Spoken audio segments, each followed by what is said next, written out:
আমার স্বপ্নে আজরাইল এসে হাজির।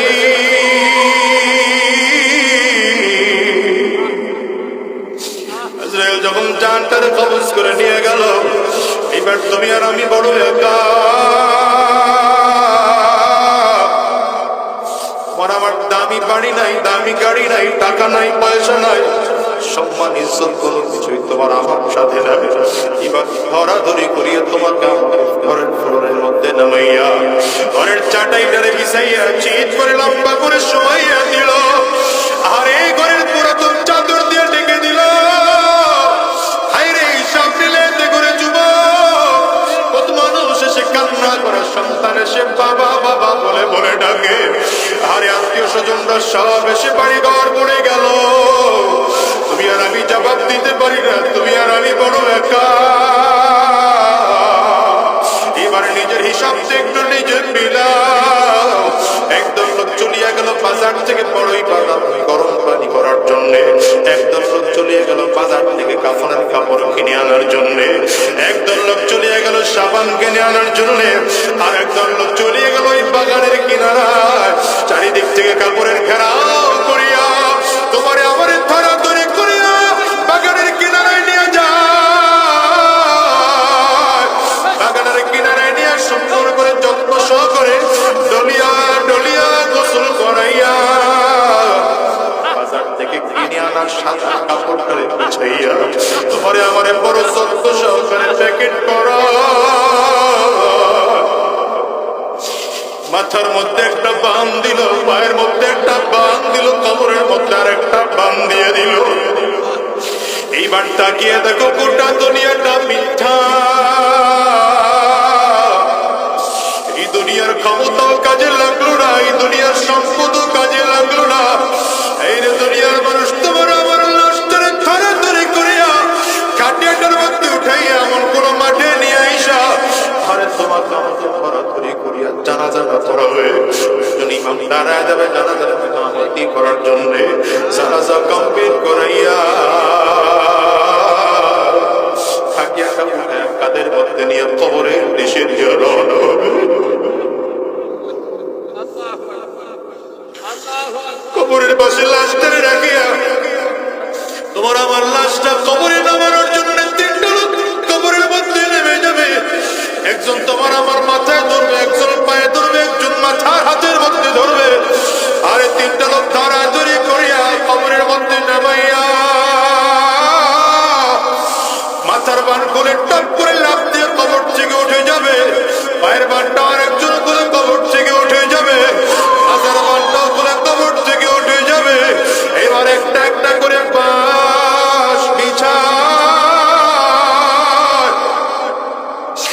এবার হোকলা অথবা চাটাই বিছাইয়া কবরের চাপ মাটির চাকাগুলো দিয়ে কবরের উপরে জোরে জোরে চাপটা তাকায় দেখো তোমার মাটি বাবাও মাটি সামনেও মাটি উপরেও মাটি নিচেও মাটি, চারিদিকে মাটি আর মাটি। সবাই গিয়ে ঘরে বাতি জ্বালাবে, তোমার আমার ঘরে কেউ কবরে এসে বাতি জ্বালাবে না, বরং তোমার আমার দিকে লক্ষ্য করে খবর বারবার বারবার করে বলে আনা বাইতুল সুলমা আনা বাইতুল ওয়াহদা আনা বাইতুত তুরাব। খবর বলে আমি বড় একা একের ঘর, আমি বড় অন্ধকার ঘর, আমার কাছে সাথী নাই বাতি নাই দুনিয়ার কোনো কিছুই নাই, আমি কবর শুধু চিনি আমল। কবর বলে যদি ভালো আচরণ করতে পারো আমি কবর ভালো আচরণ করব, আর যদি ভালো আমল করে আসতে না পারো এ কপাল পড়া আমার টানে মাটি, বামা মাটি, সামনে মাটি, পেছনে মাটি, উপরেও মাটি নিচেও মাটি, আমি কবর মাটিগুলো একত্রিত হইয়া গুনাহগারের লাশ থেকে এত জোরে চাপ মারব এক পাজরের হাড় আর এক পাজরের মধ্যে নিয়ে পৌঁছাইয়া দেব। বাজার অনুরোধ করে যে দুনিয়ায় কয়দিন বাঁচবারে বলো, এই দুনিয়ায় তো কত মানুষ জমিন থেকে বিদায় হয়ে গেল, হিসাব করে দেখো কত মানুষ মদের আড্ডার মধ্যে গিয়ে জমিন থেকে বিদায় হয়ে যায়, কত মানুষ ডাকাতি করতে গিয়ে জমিন থেকে বিদায় হয়ে যায়, আবার কত কপালওয়ালা মানুষের মরণ কাবার চত্বরে হয়, কত কপালওয়ালা মানুষ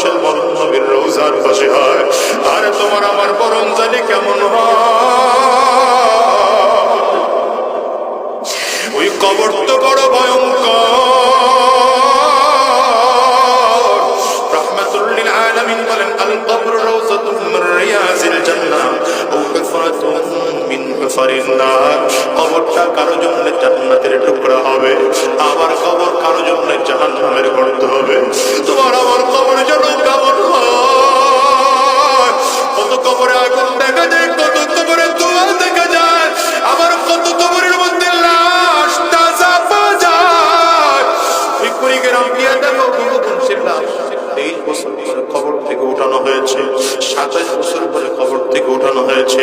তার লাশের দিকে তাকিয়ে দেখো লাশটা এত তাজা, হয় যেন কাফনের কাপড়টা পর্যন্ত পুরনো হয় নাই। ও বাজান, দুনিয়ায় কয়দিন বাঁচবা বলো? আজ আছে আগামীকালকে থাকবো এমন কোনো গ্যারান্টি নাই। আজকের এই ময়দানটাকে জীবনের শেষ ময়দান মনে করে, আজকের এই মাহফিলটাকে জীবনের শেষ মাহফিল মনে করে, আজকের এই রাত জীবনের শেষ রাত মনে করে আমার মালিকের কাছে ওয়াদা করে যাও আর বলো, আল্লাহ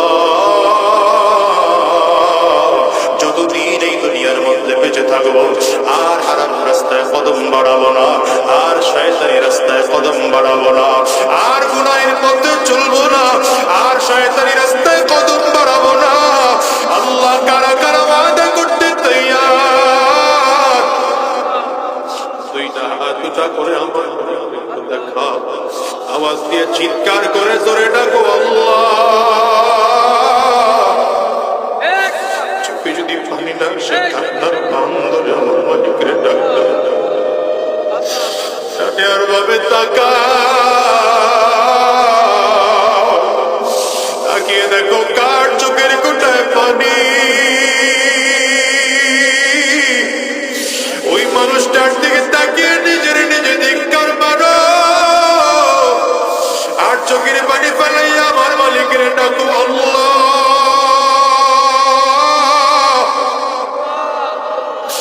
দুনিয়ার ঘরে আগুন লাগলে যেমন পানি ছড়া নিভানো যায় না, ওই কবরে যে জাহান্নামের আগুন, ওটাও কিন্তু চোখের পানি ছাড়া নিভানো যাবে না। চোখের পানি ফেলাই আমার মালিকের চিৎকার করে জোরে ডাকো আল্লাহ।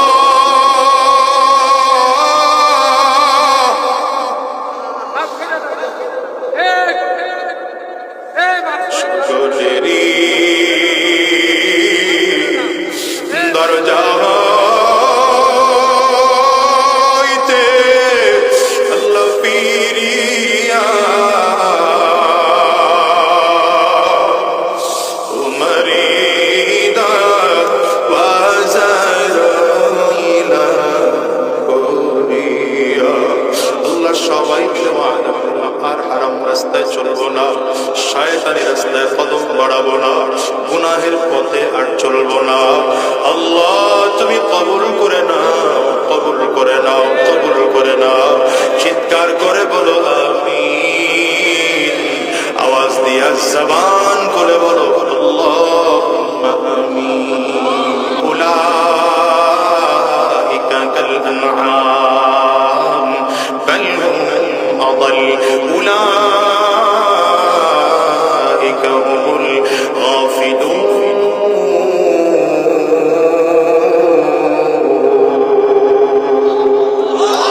বান্দা, তোমার মধ্যে রাগ আছে, কিন্তু আর রাগকে আকল দিয়ে নিয়ন্ত্রণ করেছো। হিংসা আছে, কিন্তু হিংসা আকল দিয়ে নিয়ন্ত্রণ করেছো। লোভ আছে, যদি লোভটাকে আকল দিয়ে নিয়ন্ত্রণ করেছো তাইলে ভালো।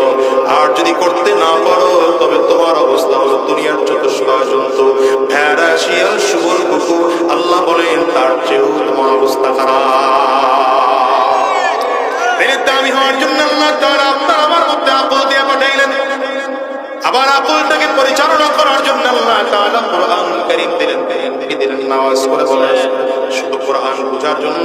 আবার আল্লাহ তাআলা নবী মুহাম্মদুর রাসূলুল্লাহ সাল্লাল্লাহু আলাইহি ওয়াসাল্লামকে আল্লাহ তাআলা পাঠাইলেন। ও মুসলমান, যদি দামি হতে চাও তাইলে এক নম্বরে নিজের আকল দিয়ে, নিজের বিবেক দিয়ে গুনাহ থেকে বেঁচে থাকো। নিজের আকলটাকে পরিচালনা করার জন্য এবার কোরআন কারীমকে সহযোগিতা গ্রহণ করো। কোরআন যদি না বুঝো তাইলে আল্লাহ তাআলা বলেন এবার নবীর কাছ থেকে কোরআন জেনে নাও। আমার নবীকে জমিনে পাঠিয়েছি কোরআন তোমাদেরকে বোঝানোর জন্য। নবীজি নিজে বলেন বুইসতু লিউতাম্মিমা মাকারিমাল আখলাক বুইসতু মুআল্লিমা। আমাকে গোটা জাতির উস্তাদ বানিয়ে জমিনে পাঠানো হয়েছে। আমাকে উত্তম চরিত্র জমিনের মধ্যে পরিপূর্ণ করে দেওয়ার জন্য জমিনে পাঠানো হয়েছে। দেখেন তো মুসলমান, নবীর সাহাবায়ে কেরাম রিদওয়ানুল্লাহি তাআলা আলাইহিম আজমাইন যারা জন্মসূত্রে ছিলেন জাহান্নামের আসামি, এই মানুষগুলো নবীজির হাতে হাত দিয়ে কালিমা পড়ে মুসলমান হয়ে এমন দাবি হয়ে গেল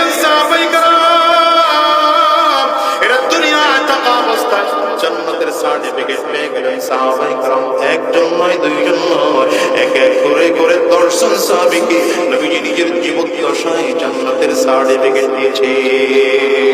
অথচ সাহাবায়ে কেরামদের অবস্থার দিকে তাকান, দুনিয়ার হালাত তাদের এমন ছিল, পোশাক খুব ভালো না। দ্বীনের পথে চলার কারণে আবু বকর সিদ্দিক রাদিয়াল্লাহু আনহু দামি পোশাক পর্যন্ত পড়তে পারেন নাই। আবু বকর সিদ্দিক রাদিয়াল্লাহু আনহু মাঝে মাঝে চালার চট পড়ে পড়ে চলতেন। জিবরিল আমিনের কাছে একবার নবী আলাইহিস সালামের কাছে জিবরিল আমিন আসছে। আল্লাহর নবী তাকায় দেখেন জিবরিলের মাথার পাগড়িটা ছালার চটের পাগড়ি, জুব্বাটা পর্যন্ত ছালার চটের জুব্বা। জিবরিল আমিন এসে নবীকে ডাক দেয়, পয়গম্বর আপনার আবু বকরকে একটু সালাম জানান না। আবু বকর সিদ্দিক রাদিয়াল্লাহু আনহুকে সালাম জানাইলেন নবী আমার। আবু বকর সিদ্দিক এসে আমার নবী এক পাশে দাঁড়িয়ে গেলেন, আরেক পাশে জিবরিল আমিন দাঁড়ানো আছেন। নবী আমার তাকিয়ে দেখে জিবরিল আমিনের মাথার পাগড়িটাও যেমন করে ছালার চটের বাঁধা, আবু বকর সিদ্দিক রাদিয়াল্লাহু আনহুর মাথার পাগড়িটাও তেমন করে ছালার চটের বাঁধা। রাহমাতুল লিল আলামিন তাকিয়ে দেখেন জিবরিল আমিনের মাথার পাগড়ির পরে জুব্বাটা যেমন করে সালার চটের জুব্বা, আবু বকর সিদ্দিক রাদিয়াল্লাহু আনহু তেমন করে সালার চটের জুব্বা।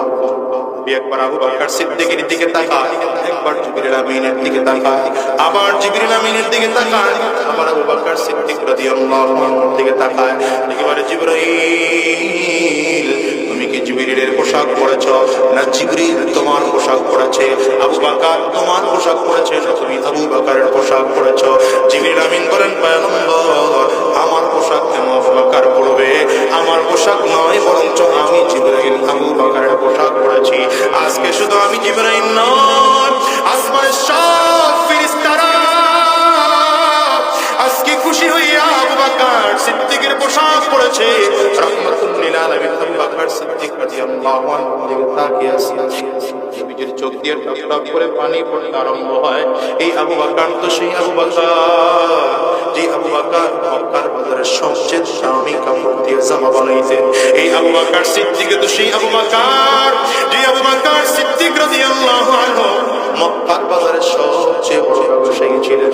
আজকের সেই আবু বকর সিদ্দিক রাদিয়াল্লাহু আনহু সম্পদ ত্যাগ করে এমন করে ছালার চট দিয়ে বানাই আবু বকর সিদ্দিক রাদিয়াল্লাহু আনহু রাহমাতুল লিল আলামিন আবু বকর সিদ্দিক রাদিয়াল্লাহু আনহুর দিকে তাকিয়ে তাকিয়ে চোখের পানিগুলো ফেলে ফেলে কান্না করতেছে। আর ডাকতে আবু বকর কেন তোমার হালাত এমন হলো? আবু বকর সিদ্দিক বলেন, পয়গম্বর আমার কাছে দুনিয়ার মধ্যে তিনটা জিনিস সব থেকে প্রিয়। এর মধ্যে এক নম্বর আন-নাজরু ইলা ওয়াজহি রাসূলিল্লাহ, আপনার সুন্দর চেহারার দিকে তাকিয়ে থাকা আমার কাছে বড় প্রিয়। দ্বিতীয় নম্বর প্রিয় ইনফাকু মালি আলা রাসূলিল্লাহ, আমার যত সম্পদ আছে সব সম্পদগুলো আপনার জন্য খরচ করা আমার কাছে প্রিয়। তিন নম্বর পয়গম্বর আমার কাছে তিন নম্বর প্রিয়, আমার একটা বাচ্চা মেয়ে আছে, আমার বারবার করে মন হয়েছে মেয়েটাকে আপনার কাছে বিয়ে দেব। ও দুনিয়ার মুসলমান জানো, রাহমাতুল লিল আলামিন কোনো জবাব দেন না, হ্যাঁ বলেন না, নাও বলেন না। কি বলবেন আমার নবী? যদি হ্যাঁ বলেন তাইলে মাত্র 6 বছর একটা বাচ্চা মেয়েকে আমার নবীর বিয়ে করা লাগে। আবার যদি ডাইরেক্ট না বলেন তাইলে আবু বকর সিদ্দিক রাদিয়াল্লাহু আনহু মতো প্রিয় মানুষটা কষ্ট পেয়ে যায়। রাহমাতুল লিল আলামিন চুপচাপ করে বসা আছে। হঠাৎ করে তাকিয়ে দেখেন জিবরিল আমিন আসমান থেকে নাযিল হলো, আমার নবীর সামনে দাঁড়ায় বলেন, পয়গম্বর আসমান থেকে আল্লাহ তাআলা একটা রেশমি রুমাল দিয়ে পাঠিয়েছে। এই রেশমি রুমালটার মধ্যে নাকি একটা মেয়ের ছবি আছে। আমার আল্লাহ বলেছে এই মেয়েটাকে যদি পছন্দ হয়, এই মেয়েটার বিয়ের প্রস্তাব আমার আল্লাহ নিজে দিয়া জিবরিলকে পাঠাইছে।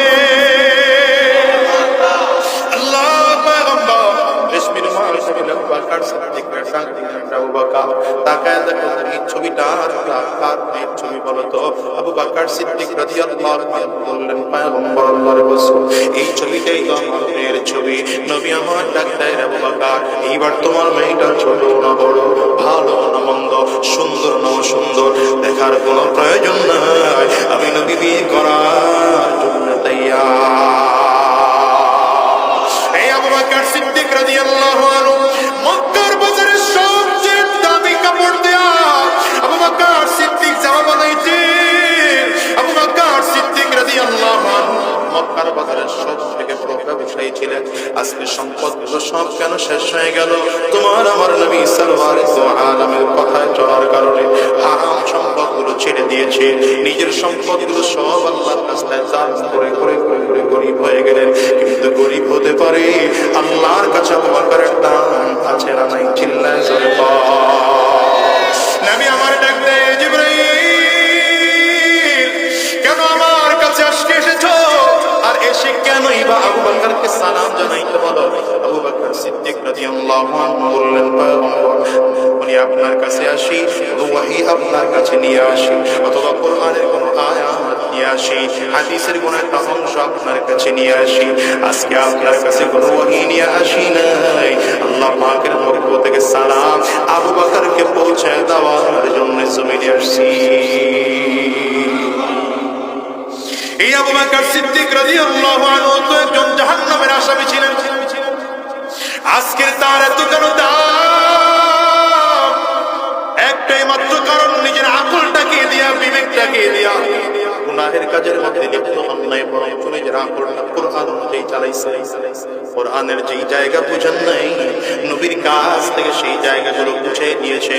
এই জন্য আবু বকর সিদ্দিক রাদিয়াল্লাহু আনহুর দাম বেড়ে গেল। রাহমাতুল লিল আলামিনের জন্যই তো বলেন, ইন্নী লাআরাফু রাজুলান বিইসমিহি ওয়া বিইসমি আবিহি ওয়া উম্মিহি লা ইয়াতি বাবান মিন আবওয়াবিল জান্নাহ ওয়া ইউকালু লাহু মারহাবান মারহাবা। নবী আমার ডেকে বলেন, এ সাহাবায়ে কেরাম শোনো, আমি এমন একজন লোকের নাম জানি, তার বাবার নামটাও জানি, মায়ের নামটাও জানি, আমি নবী বংশ পরিচয় তার ভালো করে জানি। এই লোকটা যখন কিয়ামতের ময়দানে জান্নাতের গেট দিয়ে ঢুকতে থাকবে, জান্নাতি ফেরেশতারা আমন্ত্রণ নিমন্ত্রণ জানানোর জন্য দুই দিক দিয়ে লাল গালিচা বিছাইয়া কাতার করে দাঁড়িয়ে যাবে। আল্লাহর বান্দা যখন ঢুকতে থাকবে, ফেরেশতারা মারহাবা মারহাবা বলে নিমন্ত্রণ জানাবে। সাহাবায়ে কেরাম ডেকে বলেন, পয়গম্বর এমন দামি মানুষটাকে আমরা একটু তার নাম জানতে চাই। নবী আমার ডেকে বললেন, নামটা জানতে চাও? তাইলে জেনে নাও, লোকটার কেউ নয়, লোকটা আমার সাহাবী আবু বকর। ফজরের নামাজের পরে রাহমাতুল লিল আলামিন একবার ডেকে বলেন, সাহাবায়ে কেরাম ইন্নী রাআইতু কসরান ফি নাওমি। আজকে আমি স্বপ্নের মধ্যে একটা দামি বিল্ডিং দেখলাম। দামি বিল্ডিংটা 4টা দেওয়াল দিয়ে তৈরি করা হয়েছে। আমি আমার মনের মধ্যে একটা বিল্ডিং, একটা দেওয়াল তৈরি করা হয়েছে স্বর্ণ দিয়া, একটা দেওয়াল তৈরি করা হয়েছে মণিমুক্তা দিয়া, একটা দেওয়াল তৈরি করা হয়েছে জবরদস্ত পাথর দিয়া, একটা দেওয়াল তৈরি করা হয়েছে ইয়াকুত পাথর দিয়া। এই দেওয়ালগুলোর গাঁথনি করতে গিয়ে মাঝখানে কোনো বালু আর সিমেন্ট ব্যবহার করা হয় নাই, মাঝখানে ব্যবহার করা হয়েছে মিশক আর আম্বার। নবী আমার ডাক দেয়, এত সুন্দর বিল্ডিং তৈরি করতে গিয়া শেষ সময় বানানো হয়েছে নিজের ফ্লোরটা বানানো হয়েছে জাফরান দিয়া।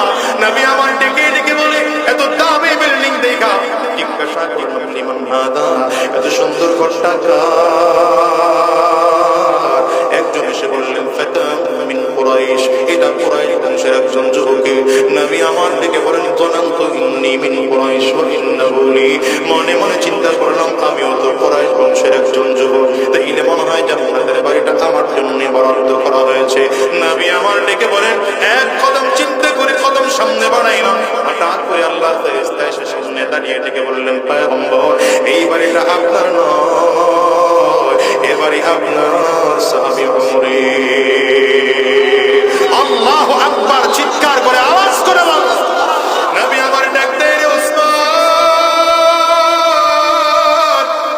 ইন্না লিকুল্লি নাবিয়্যিন রাফীকুম ফিল জান্নাহ ওয়া আনতা রাফীকি ফিল জান্নাত ইয়া উসমান। এরে উসমান, সব নবীদেরকে জান্নাতের মধ্যে একজন সঙ্গী দেওয়া হবে, সাথী দেওয়া হবে, বন্ধু দেওয়া হবে। জান্নাতের মধ্যে আমি নবীর বন্ধু আর সাথী আর সঙ্গী যে হবে, সে আর কেউ নয়, সেই হবে উসমান। নবী আমার ডাকতে, আলী, জান্নাতের মধ্যে আমি নবীর বাড়িটা যেখানে হবে, আমার বাড়ির বরাবর সামনেই থাকবে তোমার বাড়ি। হযরত আলী রাদিয়াল্লাহু আনহু বলেন, পয়গম্বর আমার বাড়িটা আপনার বাড়ির সামনে হবে না পিছনে হবে? আমার জানার সেটা বেশি প্রয়োজন না, আমার জানার সব থেকে বেশি দরকার পয়গম্বর আমার বাড়ি বসে থাকা অবস্থায় একটু মনটা খারাপ হয়ে গেলে আপনার চেহারা দেখতে মনে চায়, আপনার চেহারার দিকে তাকাইলে দিলটা ভালো হয়ে যায়, মনটা ভালো হয়ে যায়। ওগো নবী আমার, জান্নাতের মধ্যে থাকা অবস্থায় যদি আপনার চেহারা দেখতে মনে চায়, মনে চাইলে আপনার চেহারা দেখা যাবে নি। রাহমাতুল লিল আলামিন বললেন, রে আলী, জান্নাতের মধ্যে তোমার বাড়িটা আমার আল্লাহ আমার সুন্দর করে সেটিং আর ফিটিং করে দিবে। জানালার পর্দা করে সরিয়ে দিবা, দরজার পর্দা করে সরিয়ে দিবা। সরিয়ে দিতে দেরি হয়, আমি নবীর চেহারা দেখতে দেরি হবে না। এই দুনিয়ার যুবক, আকল তো সাহাবায়ে কেরামদের ছিল, তোমার আমারও তো আকল আছে, কিন্তু সাহাবায়ে কেরাম এই আকলটাকে কোরআনের পথে পরিচালনা করিয়া নিজের জীবনটাকে এত দামি জীবন বানায় ফেলাইছে যে দুনিয়াতে থাকা অবস্থায় একজন, দুইজন, 10 জন সাহাবীকে নবী জান্নাতের সার্টিফিকেট দিলেন।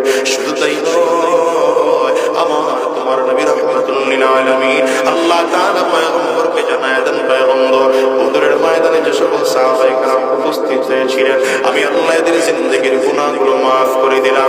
বদরের ময়দানে যে সকল সাহাবায়ে কেরাম উপস্থিত হয়েছিলেন, আমি আল্লাহ এদের জিন্দেগির গুনাহগুলো মাফ করে দিলাম। খন্দকের ময়দানে যে সকল সাহাবায়ে কেরাম উপস্থিত হয়েছিলেন, আমি আল্লাহ তাআলা এদের জিন্দেগির গুনাহগুলো মাফ করে দিলাম। ও দুনিয়ার মুসলমানেরা, এজন্য আকল আছে, কিন্তু সাবধান, এই আকলটাকে কোরআন ও সুন্নাহ অনুযায়ী চালাইতে হবে। মন চাহি জিন্দেগি চালানো যাবে না, শয়তানের ধোঁকায় পড়ে পড়ে নিজের আকলটাকে নষ্ট করে দেওয়া যাবে না। আকলটাকে কোরআন অনুযায়ী চালাও, সুন্নাহ অনুযায়ী নিজের আকলটাকে চালাও। শুধু তাই নয়, কোরআন যদি না বুঝো, নবীর কাছ থেকে বুঝতে পারো। বলবো হুজুর এখন তো নবী নাই, তো কার কাছ থেকে বুঝবো? নবী যখন ছিলেন না, সাহাবায়ে কেরাম গোটা সমাজকে কোরআন বুঝিয়েছেন। সাহাবায়ে কেরাম জমিন থেকে বিদায়, তাবিঈন গোটা সমাজকে কোরআন বুঝিয়েছে। তাবিঈনরাও জমিন থেকে বিদায়, তাবিঈন গোটা সমাজকে কোরআন বুঝিয়েছে। তারাও জমিন থেকে বিদায়, আস্তে আস্তে আইম্মে মুজতাহিদিন ছিলেন, এরপরে উলামায়ে মুতাকাদ্দিমিন ছিলেন, উলামায়ে মুতাআখিরিন ছিলেন। এমন একটা যুগ ছিল, এই যুগের মানুষদেরকে কোরআন ও সুন্নাহর কথা বলে বলে শোনাইতেন। হাফিজ হুজুর রাহমাতুল্লাহি আলাইহি, সদর সাহেব হুজুর রাহমাতুল্লাহি আলাইহি, যুগের পরিবর্তনে আল্লাহর বান্দারাও জমিন থেকে বিদায় হয়ে গেলেন। এমন একটা যুগ ছিল রে যুবক, যেই যুগে শাইখুল ইসলাম আজিজুল হক রাহমাতুল্লাহি আলাইহি এদেশের মানুষকে কোরআন ও সুন্নাহর কথাগুলো বলে বলে শোনাইতেন। ফজলুল হক আমিনী রাহমাতুল্লাহি আলাইহি এদেশের মানুষকে দ্বীনের কথাগুলো বলে বলে শোনাইতেন। কুতুবুল আলম কালো মানিক সৈয়দ ফজলুল করিম রাহমাতুল্লাহি আলাইহি এদেশের মানুষকে কোরআন ও সুন্নাহর কথাগুলো বলে বলে শোনাইতেন। আল্লাহর বান্দারাও যুগের পরিবর্তনে জমিন থেকে বিদায় হয়ে চলে গেলেন। এমন একটা সময় ছিল, মানুষকে দ্বীনের কথাগুলো বলে বলে শোনাইতেন। শাইখুল ইসলাম আল্লামা শাহ আহমদ শফি রাহমাতুল্লাহি আলাইহি এমন একটা যুগ ছিল, মানুষকে দ্বীনের কথাগুলো বলে বলে শোনাইতেন। আল্লামা জুনাইদ বাবুলাবরী রাহমাতুল্লাহি আলাইহি আল্লাহর বান্দারাও জমিন থেকে বিদায় হয়ে গেলেন। ওরে যুবক, এই যুগের যে উলামায়ে কেরাম আছেন, হাক্কানি উলামায়ে কেরাম তোমাদেরকে কোরআন বুঝাইতে চায়, সুন্নাহ বুঝাইতে চায়। সাবধান, পা দুইটা যদি আগে দাও, পায়ে হাত থেকে বলবো, হারাম রাস্তায় চলিও না, শয়তানি রাস্তায় চলিও না, সুদের কারবার করিও না, ঘুষের কারবার করিও না, হারাম রাস্তায় কদম বাড়াও না। এই যুগের উলামায়ে কেরামরা তোমাদেরকে হাতে ধরে ধরে দ্বীনের পথে ডাকে, পায়ে ধরে ধরে দ্বীনের পথে ডাকে। এমন একটা সময় আসবে, এই উলামায়ে কেরাম থাকবে না। যুগ আস্তে আস্তে আস্তে আস্তে এমন হয়ে যাবে, টোটাল সমাজ থেকে উলামায়ে কেরাম জমিন থেকে বিদায় হয়ে যাবে, সমাজটা আলেম শূন্য হয়ে যাবে। সেই দিন গোটা সমাজে আলেম থাকবে না, পুরো সমাজ বাতিল হয়ে যাবে। যুবক, কয়দিন দুনিয়া থাকবা বলো? মন চাই জিন্দেগি কয়দিন চালাইবা বলো? আজ আছে, আগামীকালকে দুনিয়া থাকবে এমন কোনো গ্যারান্টি নেই। আছে নাকি? হিসাব মিলে দেখো না, এই দুনিয়ায় তো আসার সিরিয়াল আছে, বাজার যাওয়ার কিন্তু কোনো সিরিয়াল নাই। এই দুনিয়া আগে দাদা আসে, তারপরে বাবা আসে, তারপরে সন্তান আসে। যাওয়ার সময় মনে হয় দাদা দুনিয়া থাকে না, জমিন থেকে বিদায় হয়, বাবা দুনিয়া থাকে, সন্তান জমিন থেকে বিদায় হয়। আপনার আমার ক্ষেত্রে এমন হতে পারে কি পারে না? একটু আওয়াজ করেছিলেন। সব মিলায় দেখো যুবক, এই মস্তিষ্কের মধ্যে খুঁজতে পাওয়া যাবে কত মানুষ যেন আছে, মা হারাম, কত মানুষ যেন আছে বাবা হারাম। আমি আজাদির ঘরেও তো আমার মা নাই, মা জমিন থেকে বিদায় হয়ে গেল। আজকে 18টা বছর হয়ে গেল আমি আমার মা দেখা পাই না। 18টা বছর পর্যন্ত আমি একটা আপেল কিনে আমার মাকে খাওয়াবো, নিজের মায়ের জন্য একটা কাপড় কিনে নিয়ে মাকে উপহার দেবো পারি না। বুঝতে পাওয়া যাবে মানুষ কতজন আছে, কত মানুষ যেন এখানে আছে যেই মানুষগুলোর ঘরে মা নাই, বাবা নাই, আছে না? একটু আওয়াজ করে বলে জানরে আমি আজাদির মতো কার করে আপনাদেরও চা করে দেখা, কার কার করে বাবা নাই ওইটা হাত একটু চা করে দেখা, হাত গুলো করে দেখেন যুবকের তাকায় তাকায় দেখো। এই যুবক এই মানুষগুলোর চেহারার দিকে একটু তাকাও, কত মানুষ হাত তুলেছে, এদের কারো ঘরে মা নাই, কারো ঘরে বাবা নাই, ঘরে আব্বা আম্মা দুইজন নাই রে বাসা। এই মানুষগুলোর চেহারার দিকে তাকায় দেখো, এদের কারো চক্ষু দুইটা লাল হয়ে গেছে, কারো চোখ দিয়ে পানি পড়তেছে, কারো চোখের মধ্যে পানি জমে গেছে। যুবক আজকের মাহফিলটা শেষ করে বাসায় যাইবা, দরজার মধ্যে টোকা লাগাইবা, মা তোমার দরজা খুলে মানুষগুলোর চেহারাটা তাকায় দেখো। মানুষগুলো বাসায় গিয়া দরজার মধ্যে টোকা দিলে তাদের মা দরজা খুলবে না, তাদের বাবা দরজা খুলবে না। যুবক ভাই, এমন একটা দিন আসবে তুমি আর আমি জমিন থেকে বিদায়, আজরাইলের পেছনে ঘুরে ঘুরে কোন দিন জানি আমার মালিকের আদেশ হয়ে যায়, কোন দিন আজরাইল সামনে এসে দাঁড়িয়ে যায়। একটা বারের জন্য নিজের হিসাব নিজে মিলাও, গুনাহগারের সামনে যখন আজরাইল এসে দাঁড়িয়ে যাবে, গুনাহগার তাকিয়ে দেখবে আজরাইলের পা দুইটা জমিনে দেখা যায়, মাথাটা সাত আসমানের উপরে দেখা যায়। আজরাইলের এত ভয়ঙ্কর চেহারা, আজরাইল আলাইহিস সালাতু ওয়াস সালামের একটা পা পৃথিবীর পূর্ব প্রান্তে দেখা যায়, আর একটা হাত পৃথিবীর পশ্চিম প্রান্তে দেখা যায়।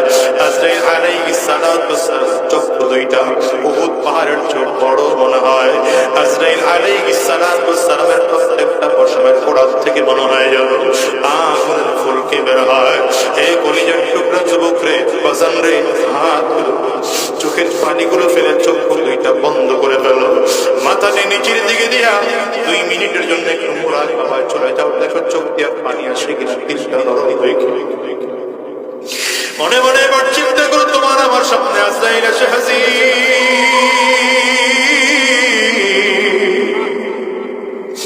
আজরাইল যখন জানটারে কবজ করে নিয়ে গেল, এবার তুমি আর আমি বড় একা। আমার দামি বাড়ি নাই, দামি গাড়ি নাই, টাকা নাই, পয়সা নাই, সম্মান ইজ্জত কোনো কিছুই তোমার আমার সাথে নেবে।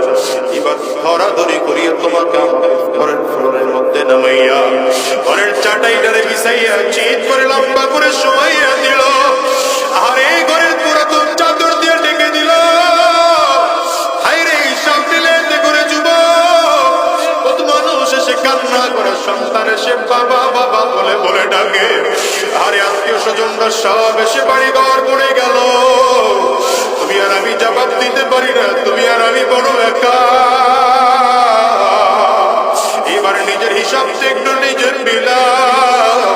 একদল লোক চলিয়া গেল বাজার থেকে বড়ই বাদাম গরম পানি করার জন্য, একদল লোক চলিয়ে গেল বাজার থেকে কাফনের কাপড় কিনে আনার জন্য, একদল লোক চলিয়ে গেল সাবান কিনে আনার জন্য, আর একদল লোক চলিয়ে গেল ওই বাগানের কিনারায় চারিদিক থেকে কাপড়ের ঘেরাও করিয়া তোমারে আমার ধরা ধরে করিয়া বাগানের কিনারায় নিয়ে যায়। বাগানের কিনারায় নিয়ে সুন্দর করে যত্ন সহকারে ডলিয়া ডলিয়া গোসল করাইয়া বাজার থেকে কিনে আনার সাদা কাপড়টারে বিছাইয়া তোমারে আমারে বড় যত্ন সহকারে প্যাকেট করা, মাথার মধ্যে একটা বান দিল, পায়ের মধ্যে একটা বান দিল, কবরের মধ্যে আর একটা বান দিয়ে দিল। এইবার তাকিয়ে দেখো গোটা দুনিয়াটা মিথ্যা। এই দুনিয়ার ক্ষমতাও কাজে লাগলো না, এই দুনিয়ার সম্পদও কাজে লাগলো না। এই দুনিয়ার মানুষ তোমার আমার লাশটারে ধরে করিয়া খাটিয়াটার মধ্যে উঠাইয়া এমন কোন মাঠে নিয়ে আইসা আরে তোমাকে আমাকে ধরাধরি করিয়া জানাজা ধরাবে। ইমাম দাঁড়ায় যাবে জানাজার ইমামতি করার জন্য, জানাজা কমপ্লিট করাইয়া খাটিয়াটা উঠায় কাদের মধ্যে নিয়ে কবরের দেশে নিয়ে রওনা হবে। কবরের পাশে লাশটারে রাখিয়া তোমার আমার লাশটা কবরে নামানোর জন্য তিনটা লোক কবরের মধ্যে নেমে যাবে। একজন তোমার আমার মাথায় ধরবে, একজন পায়ে ধরবে, একজন মাথার হাতের মধ্যে ধরবে, আরে তিনটা লোক ধরাধরি করিয়া কবরের মধ্যে নামাইয়া মাথার বান করে টাপ করে লাফ দিয়ে কবর থেকে উঠে যাবে। পায়ের বানটা আর একজন করে কবর থেকে উঠে যাবে, মাথার বানটাও করে কবর থেকে উঠে যাবে। এবার একটা একটা করে বাঁশ বিছা এবার হোকলা অথবা চাটাই বিছাইয়া কবরের চাপ মাটির চাকাগুলো দিয়ে কবরের উপরে জোরে জোরে চাপটা তাকায় দেখো তোমার মাটি বাবাও মাটি সামনেও মাটি উপরেও মাটি নিচেও মাটি, চারিদিকে মাটি আর মাটি। সবাই গিয়ে ঘরে বাতি জ্বালাবে, তোমার আমার ঘরে কেউ কবরে এসে বাতি জ্বালাবে না, বরং তোমার আমার দিকে লক্ষ্য করে খবর বারবার বারবার করে বলে আনা বাইতুল যুলমা আনা বাইতুল ওয়াহদা আনা বাইতুত তুরাব। খবর বলে আমি বড় একটা একের ঘর, আমি বড় অন্ধকার ঘর, আমার কাছে সাথী নাই বাতি নাই দুনিয়ার কোনো কিছুই নাই, আমি কবর শুধু চিনি আমল। কবর বলে যদি ভালো আচরণ করতে পারো আমি কবর ভালো আচরণ করব, আর যদি ভালো আমল করে আসতে না পারো এ কপাল পোড়া আমার টানে মাটি বামা মাটি সামনে মাটি পেছনে মাটি উপরেও মাটি নিচেও মাটি, আমি কবর মাটিগুলো একত্রিত হইয়া গুনাহগারের লাশ থেকে এত জোরে চাপ মারব এক পাজরের হাড় আর এক পাজরের মধ্যে নিয়ে পৌঁছাইয়া দেব। বাজানকে অনুরোধ করে যে দুনিয়ায় কয়দিন বাঁচবারে বলো, এই দুনিয়ায় তো কত মানুষ জমিন থেকে বিদায় হয়ে গেল, হিসাব করে দেখো কত মানুষ মদের আড্ডার মধ্যে গিয়ে জমিন থেকে বিদায় হয়ে যায়, কত মানুষ ডাকাতি করতে গিয়ে জমিন থেকে বিদায় হয়ে যায়, আবার কত কপালওয়ালা মানুষের মরণ কাবার চত্বরে হয়, কত কপালওয়ালা মানুষের মরণ নবীর রওজার পাশে হয়। আর তোমার আমার মরণ জানি কেমন হয়।